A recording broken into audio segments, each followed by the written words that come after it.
भगवान की लीलाएं तो चल रही है, परंतु भगवान ने जिन कारणों से अवतार लिया है, अभी और भी कई कारण हैं पूर्ण करने हैं। नारद आए हैं प्रभु को प्रणाम करते हुए, सरकार आपकी ये लीलाएं चल रही हैं, आपको कुछ पता है?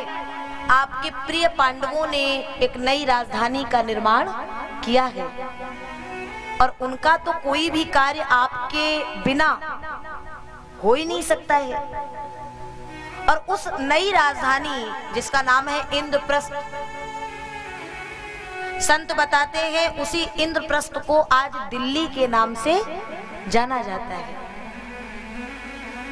और उसी भूमि पर वो यज्ञ कर रहे हैं। कौन सा यज्ञ? राजसूय यज्ञ। तो क्या आप सम्मिलित नहीं होंगे? भगवान कृष्ण कुछ कहते कि उसी समय मगध देश से एक दूत आ गया और मगध सम्राट जो जरासंध हैं, इन्होंने कई राजाओं को अपने यहां बंदी बना करके रखा है और उन राजाओं ने रक्षा की गुहार लगाई है भगवान श्री कृष्ण के यहाँ।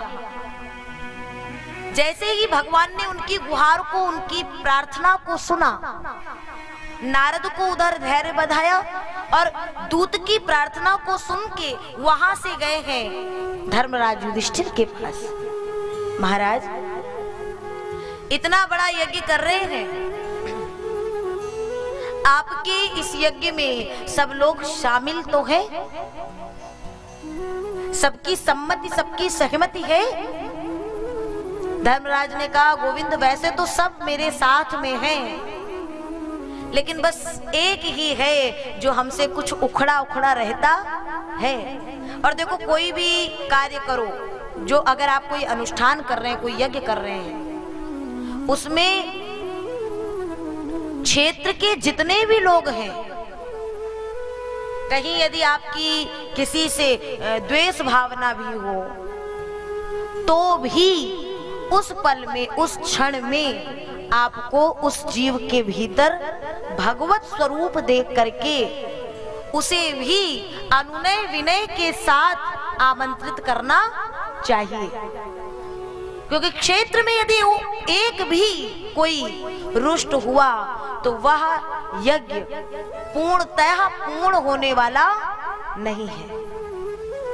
इसके कई प्रमाण भी हैं आगे, लेकिन समयाभाव में तो भगवान ने कहा, धर्मराज तो क्या चाहते हो? तो बोले, हम तो यही चाहेंगे कि पक्ष में हो जाए जरासंध, सम्मिलित तो हो जाए।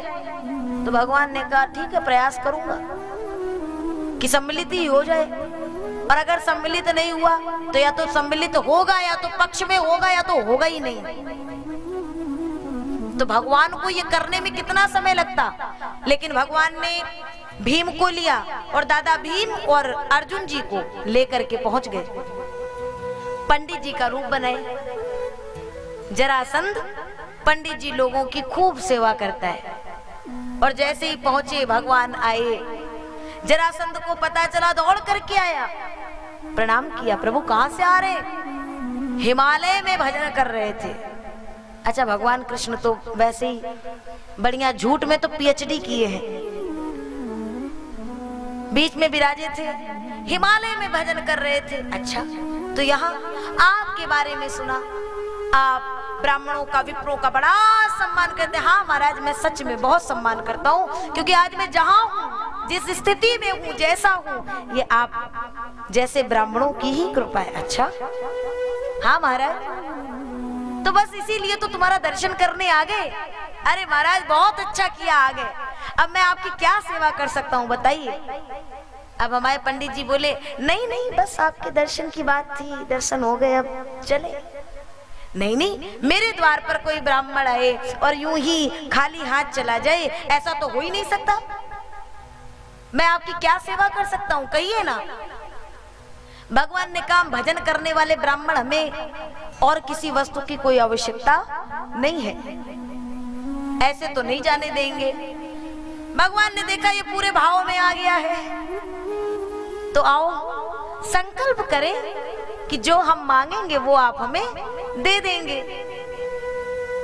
अब जरासंध ने सोचा कि पंडित जी लोग हैं, ये ब्राह्मण देवता क्या मांगेंगे ज्यादा से ज्यादा, थोड़ा दक्षिणा बढ़ा के मांग लेंगे और क्या, तो मेरे पास में तो दक्षिणा की कोई कमी है नहीं। संकल्प कर लिया, आप जो मांगेंगे वो हम दे देंगे।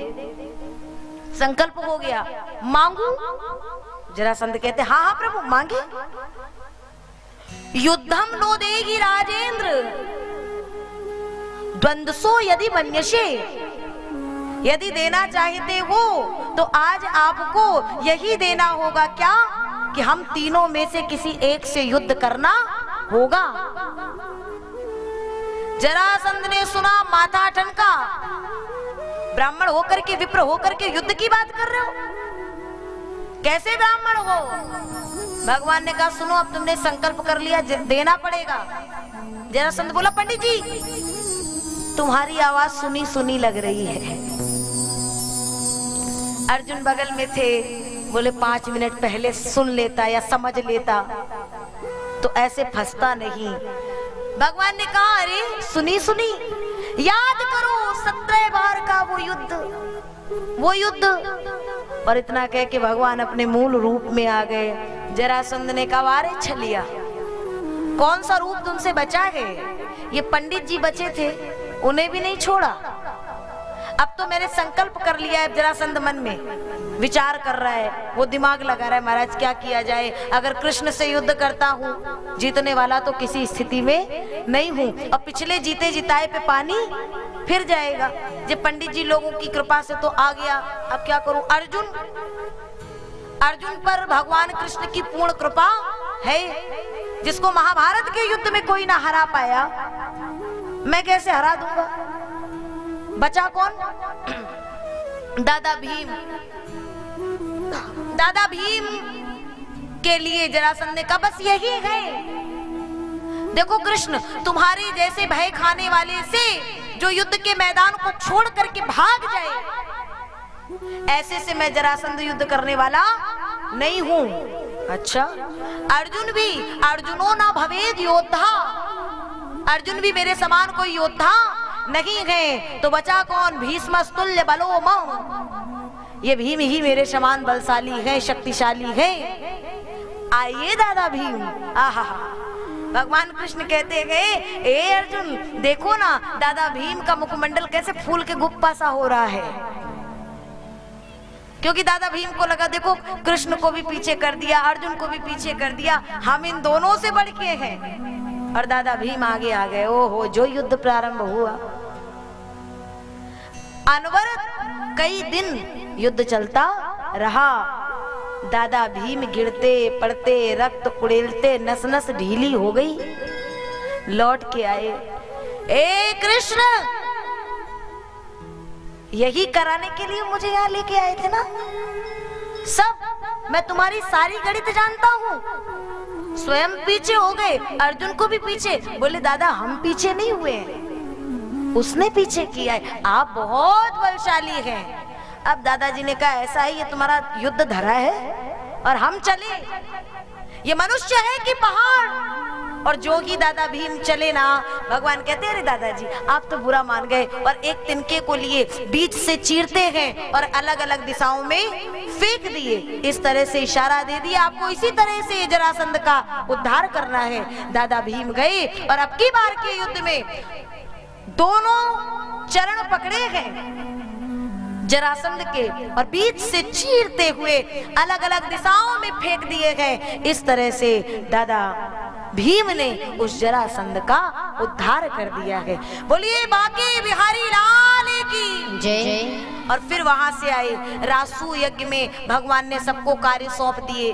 दान का भंडार दुर्योधन को, भोजन का भंडार भीम को, परोसने का कार्य द्रौपदी को, सबको कार्य सौंप दिए और स्वयं कार्य लिया है। सबकी शीत जूठी पत्तलों को उठाने का कार्य कृष्ण लेते हैं। चरण पादुकाओं को पंक्तिबद्ध ढंग से लगाने का कार्य मेरा कृष्ण लेता है। भगवान कहते हैं अरे जो कार्य कोई ना करे वो कार्य तुम मुझे दो, मुझे। क्योंकि मैं अन्न धन और वस्त्र भूषण, अन्य धन और वस्त्र भूषण कुछ न मुझको चाहिए, और भाव से दे एक फूल भी तो मुझे स्वीकार है। भाव से दिया एक फूल मुझे स्वीकार है, और इस भाव समुद्र में डूब के ये भक्त मुझसे जो करा पाए मैं सब करने को तैयार हूं।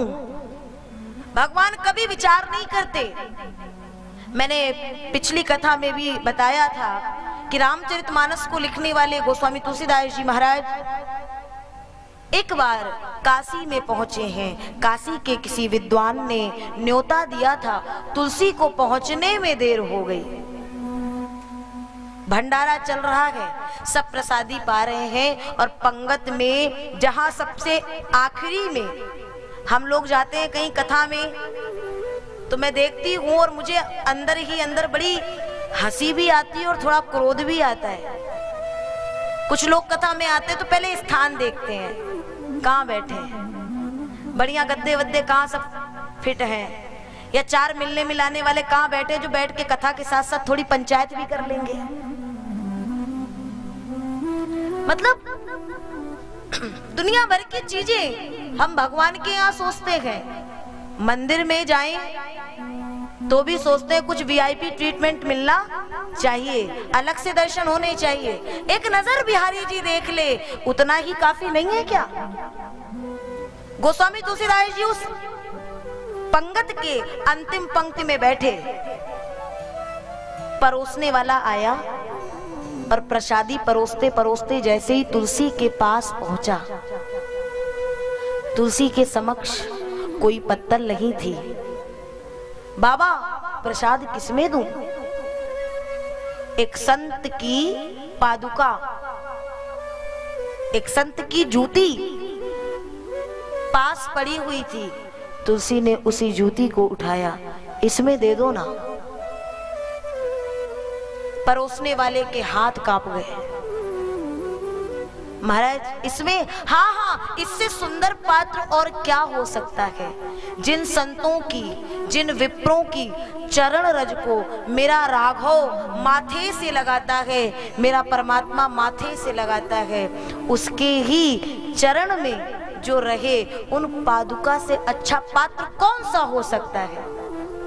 इसीलिए तो भगवान ने रासु यज्ञ में वो कार्य लिया जो कार्य कोई नहीं कर सकता था। इसलिए मैं किसी सगाई संबंध को नहीं मानता हूँ, सबसे ऊंची प्रेम सगाई, केवल और केवल उस प्रेम की सगाई को मैं मानता हूँ, और उस पे ही बंद करके कोई मेरे पास आना चाहे तो बस मैं उसी को मिल जाता हूँ।